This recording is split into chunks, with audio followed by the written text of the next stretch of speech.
Welcome back, guys. We have successfully killed Jebediah through our own foolish stupidity. Well, my own foolish stupidity. We're going to put 3 there. So what happened is for those of you who may have missed the previous episode, I neglected to actually attach my batteries to the right part of the spaceship. And when I ejected the lower part of the ship, it kind of killed him. And there we are. So 4 batteries attached to the RCS, tucked in underneath. Actually, no, we're gonna play it safe. We're gonna rotate those 90 degrees like that. That should make sure he doesn't die because I ejected this part at the last minute. The other thing we can do is turn off the electric charge by default on the ship and not reactivate it until we get to the top, until we get into orbit, or until we're getting ready for re-entry. So we save all of the electricity possible on this capsule. I suppose the other thing we could do would be to actually do a transfer, which transfer as much energy as possible to the command pod. It's something that can be done. I've just never tried it before. But let's give this slightly modified version a shot. There actually may be more batteries than I need on this thing, but I mean, what a way to die. That's the second time since I started playing Kerbal Space Program I've done this to a poor Kerbal. Alright, launching in. Let's see, transfer. Doesn't say, oh, hold on. Alright, can we, I'm just looking at this to see if I can figure out how to transfer electricity. Alright, we'll just turn the batteries off. Launching in 3, 2, 1. Lifting off. This time we're going to go left as far as the screen is concerned. Not exactly scientific terminology. West. We're going to do a westerly burn and try and pick up some grasslands, maybe some whoa, look at that thing. I mean, it's so mushy. It's a good term for it, isn't it? Mushy.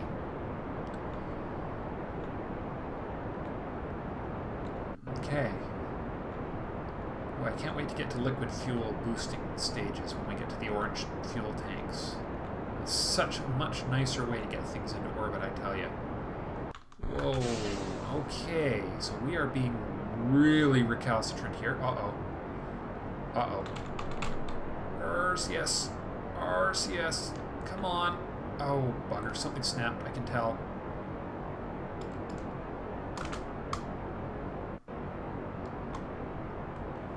Okay, something has gone wrong. Okay, kill those engines, eject that. Come on. Oh my gosh. Come on. No, that's not even remotely enough. Bill, you are in trouble. Bill, you are in a lot of trouble here. Oh my gosh. Come on, get away from that. Get away! Get away! Parachute! Deploy! Oh, where's the rest of it? That is kind of scary right there.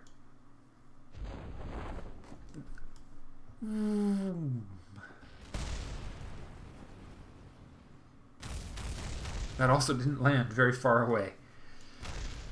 Alrighty, so for some reason the ship just shattered.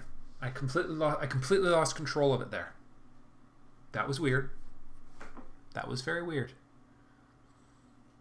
But we didn't lose a Kerbal in the process. Oh my gosh, that was something.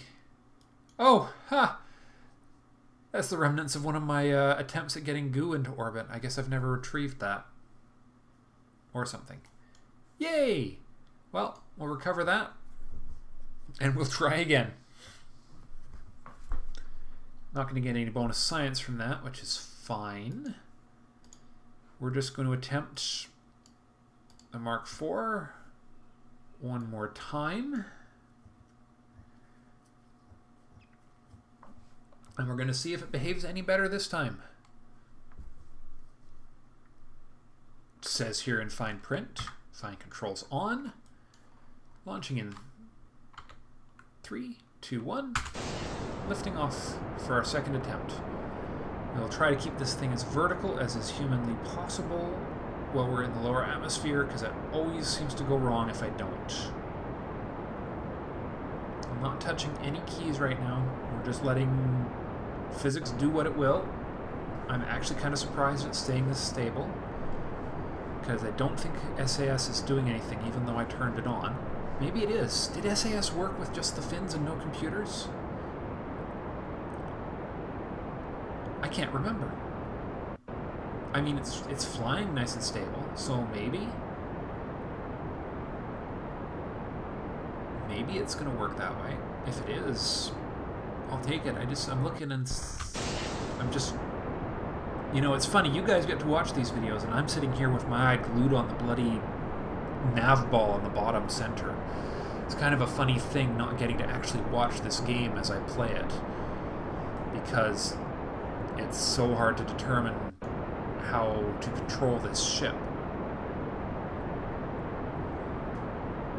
But this is...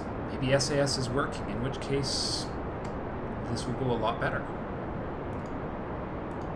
Batteries are off on the cockpit. Good.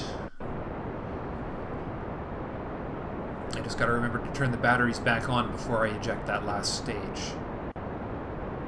Actually, I think the only reason Bill didn't die in that previous attempt is because of the, we were in the lower atmosphere. Whoops. A minor mistake. Alright, we're starting to gravity turn now, because we're in the in the upper atmosphere, and we don't want to go too high. Come on. Oh boy, it's stable. Alright, SAS off. I don't want to fight with our SAS systems here if we can help it. A little RCS, because we seem to be losing control. 38.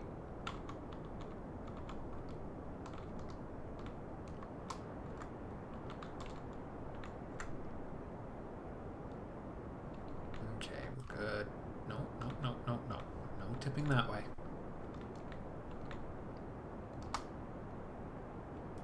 I was just a little heavier with that extra battery. So it's not going to be quite as high as my previous attempt. Okay, tipping a little further. There we go. 53 kilometers.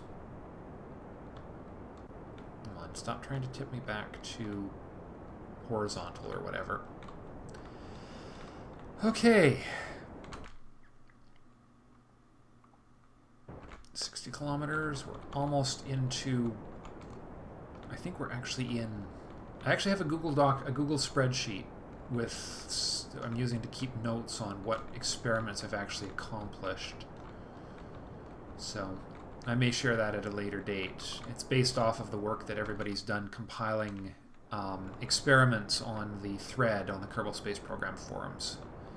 So I can't really take credit for the product. Well, communicatron's out. They did come out, right? Yep. It's still in the upper atmosphere as far as the game is concerned. But the apoapsis should be high enough to get us some data. Maybe? Still in the upper atmosphere. So we're going to get a very, very close... Alright, so 70 kilometers is the magic number. As soon as you pass that 70 kilometer threshold, you're in the position to get your gravioli, or yeah, I would be both gravioli and crew reports would both come from. Now, the thing I'm curious about. Alright, we're going to run out of thrust here in just a minute. That's fine. I believe I can stock a crew report for later. No, we're transmitting Highlands now, aren't we? I can't remember. So we'll grab a different one to stock for later.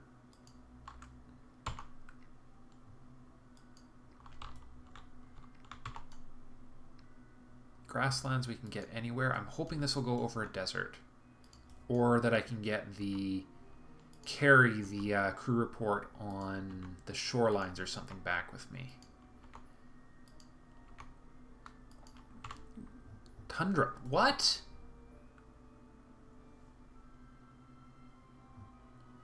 Huh.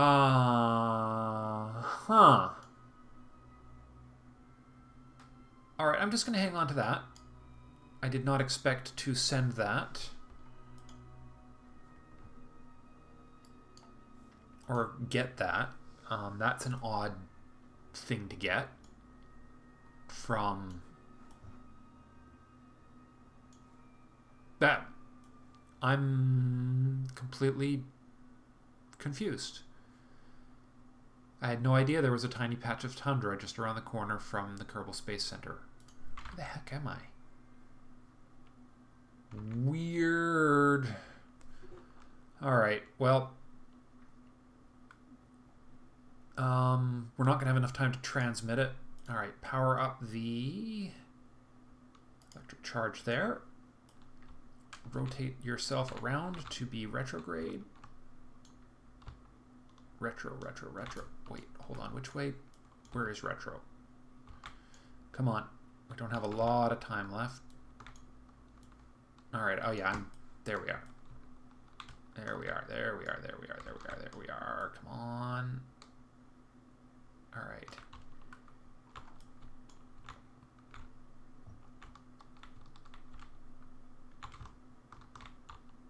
Come on. No, come on.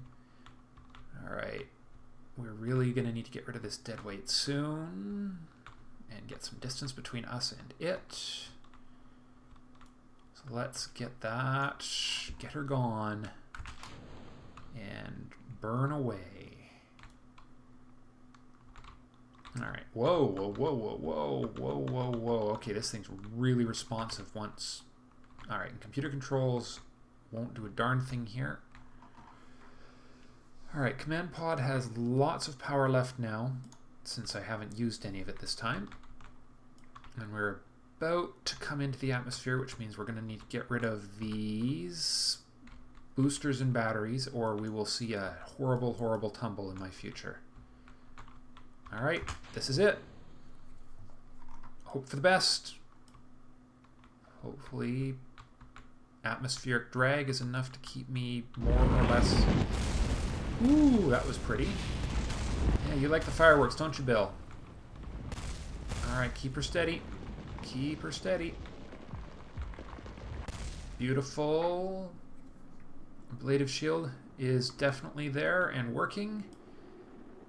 We might even hit water, which would be an optimal landing if ever I heard of one.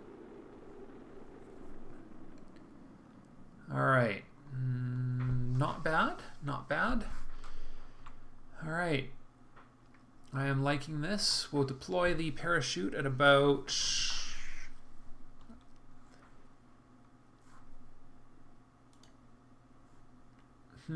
altitude 500 for full deployment. And we'll do it under 250 meters per second here, I think, for the sub-deployment, which happens just about 5,000. Not bad. Okay, here we go. Drag chute deployed. Alright, Bill. Can you be the first Kerbal to successfully return from space? With a crew report, no less? Guess we're going to find out. In 2,000 meters. Actually, 1,500 meters, technically. 1,000. 500 meters till deployment. And poof. Beautiful. Nice job, Bill. Let's get this thing to the ground. It takes forever for these things to land. So I think we'll do a higher arc this time and try and pick up a couple more of the biomes. Lovely. Let's recover our first vessel from space. Bonus science. So this should be a nice crew report from Tundra. Weird. Suborbital flight. Just a tiny bit of data, but that's enough for another piece of science. And if I was to be a choosy person, I would say we would grab maybe this. But heck with that. Let's do it again. Bill, you just got back to Kerbin. Let's do it again.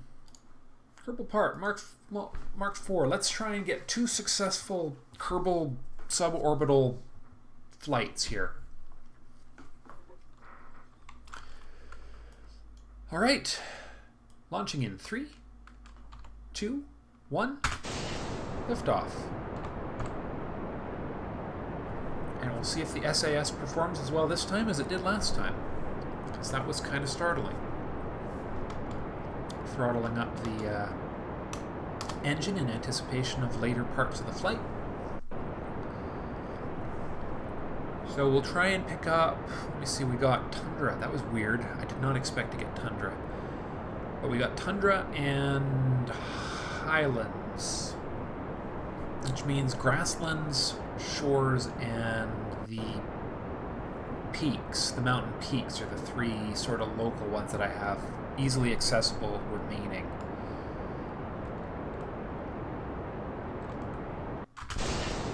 There we go.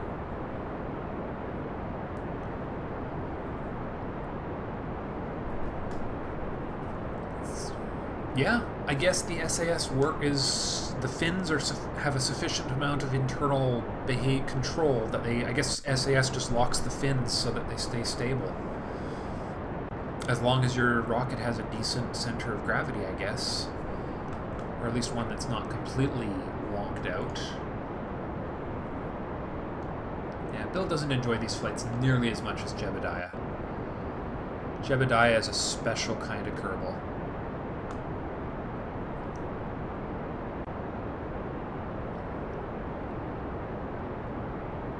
Should really recruit some new guys.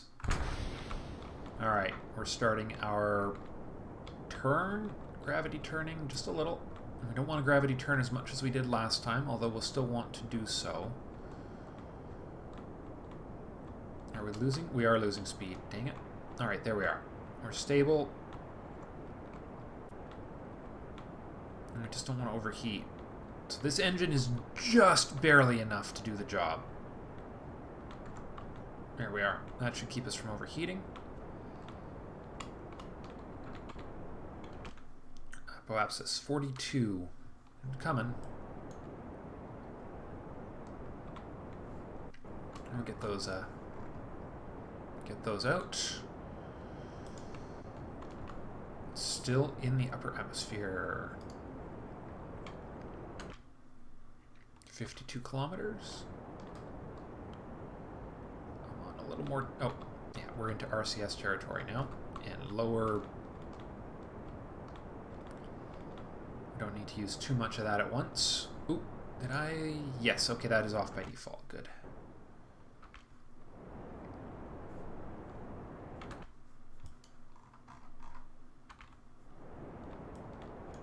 Okay, well, we're still technically not even that far from. There's the space center still. So we're still over some grasslands, I think. So as long as we don't tip too far. Did we get high enough? Yes, we did. Cut the engines. Let's do a little RCS turning. We're going to do a nice... We're going to grab our first bit of data as soon as we get into that 70-kilometer window here. Start transmitting. Like so. Transmit. And then we're going to start a burn horizontally. SAS off. Come on. Because what we're going to try and do is grab an observation over these mountains. No, no, no, no. Wrong way.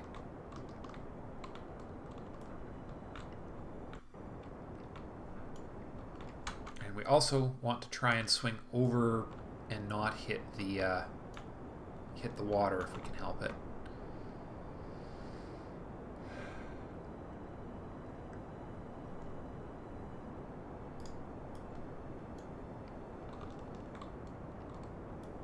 I just wish it wasn't nighttime. It'd be easier to see what the heck's going on. Highlands. No, we got the highlands. What we need are the big mountains.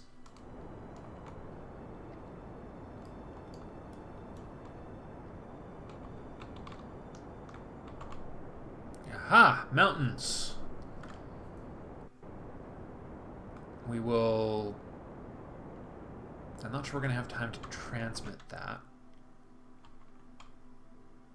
But let's, we might be able to send... Alright. That's as far as we want to go. Honestly. No, we're not going to have time to transmit...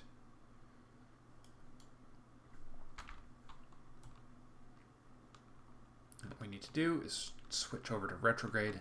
The crew data takes a long time to transmit. So this is probably one stage short of actually being an orbital rig, but that's okay. We don't actually need to orbit to get these crew reports yet. We'll need them, actually, well, I take that back. We'll need it for the next batch of crew reports. We need it to get the mountain reports. So I'm going to have to choose my hardware very carefully here. We're just at apoapsis. And there we are. Burn that off. All right, we'll just keep this data. You memorize that, Bill, and we'll hope for the best. But that's not so bad. Not so bad, if you ask me. That was a good, solid data collection flight. One we should be very happy with. So the only thing I can think of left in this area that we should be able to get is desert. But everything else we'd have to get with an actual polar orbit. Okay. So yeah, we've definitely made the right decision shutting down this electric charge here for the science portion of the mission. Let's just, throttling down. We'll throttle up our time warp. Okay. RCSing up to a nice solid angle here. Getting rid of the dead weight. Turning on the ship batteries. All right, here we are. Preparing for re-entry. Get rid of the RCS and extra batteries at the last second. This is actually a pretty nice re-entry rig. It really ensures that this guy's not going that Bill here won't run out of batteries at an inopportune moment, which makes me very, very happy. All right, getting rid of the explosive risk here in 3, 2, 1. There we go. This is it. We are on hopefully geometric. Boom.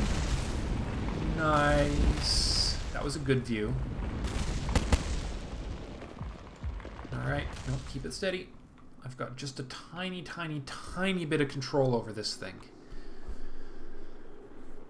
And I don't know if we're going to hit the water or not with this. It's looking likely, but it's going to be close. It's going to be really, really, really close. 7,000. Actually, that's a pretty interesting way to be coming in for a landing. Okay, we'll be deploying the parachute momentarily. And here we go. Because that worked last time, so it should work this time. None of this unreliable parachute ripping off, whatever. Wow. It's quite a place to land, isn't it? Man, can you imagine if there were hostile enemy territories in this game or something? That would be... And you couldn't land at certain places? That would be cool. Actually having to deal with civilization on this planet would be really interesting. Anyways, something for the future of the game, I'm sure. Here we go. To the ground. Mr. Bill Kerman,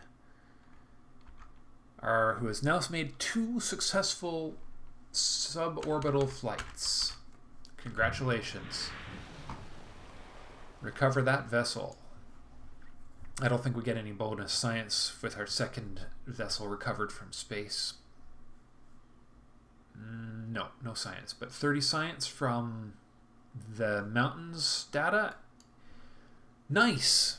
Well, everyone, I have 253 science, but I'm not going to spend it today. I'm going to think on it, and we'll go over some options at the beginning of the next episode. Thank you all very, very much for watching. And, yeah. Let me know what you think. Let me know if you have any thoughts or suggestions for a next mission. I'm not sure what I'm going to do next yet. But I guess a Kerbal into proper orbit would be a next logical target. But we'll discuss that in the next episode. Thank you again for watching. Bye for now.